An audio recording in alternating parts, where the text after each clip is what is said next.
अयोध्या की भूमि पर जब धर्म की पुकार गूंजती है, तब रघुकुल का तेज जागृत होता है।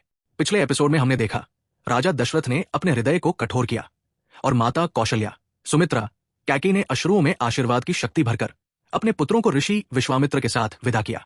और अब आज के इस नए अध्याय में हम देखेंगे कैसे रघुकुल शिरोमणि श्रीराम धर्म की रक्षा करते हुए अगले चरण की ओर बढ़ते हैं, जहां उनका तेज, उनका त्याग और उनका संकल्प संपूर्ण सृष्टि को एक नई दिशा देगी।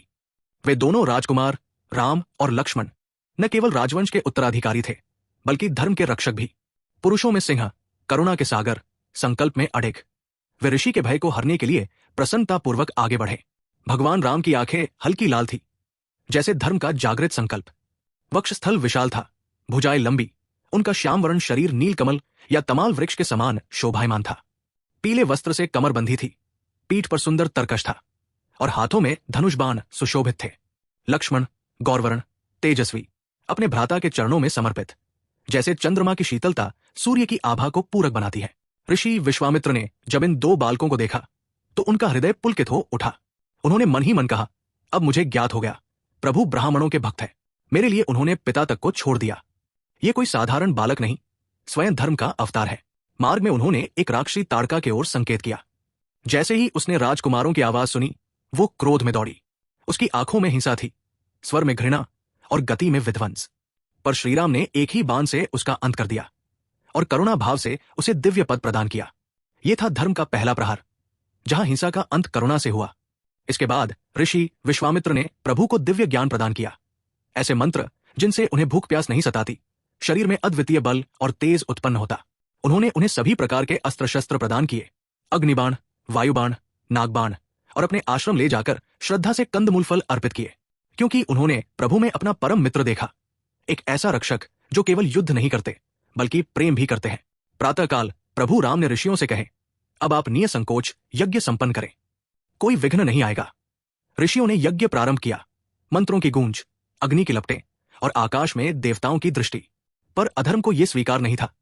राक्षस मारीच, तपस्वियों का शत्रु, क्रोध भरी अपनी सेना लेकर आ पहुंचा। उसके साथ था सुबाहु और अनेक राक्षस, जो यज्ञ को आप पवित्र करने आए थे। तभी श्रीराम ने मारीच को एक ऐसा बाण मारा कि वो समुद्र के पार 800 योजन दूर जा गिरा। सुबाहु का अंत अग्निबाण से हुआ और लक्ष्मण ने शेष राक्षसों का संहार कर दिया। यज्ञ स्थल पर अब केवल शांति थी और धर्म का जयघोष। इस प्रकार प्रभु ने ब्राह्मणों को भयमुक्त किया। देवताओं ने पुष्पवर्षा की, ऋषियों ने स्तुति की। प्रभु कुछ दिन वहीं रुके, ब्राह्मणों पर कृपा की।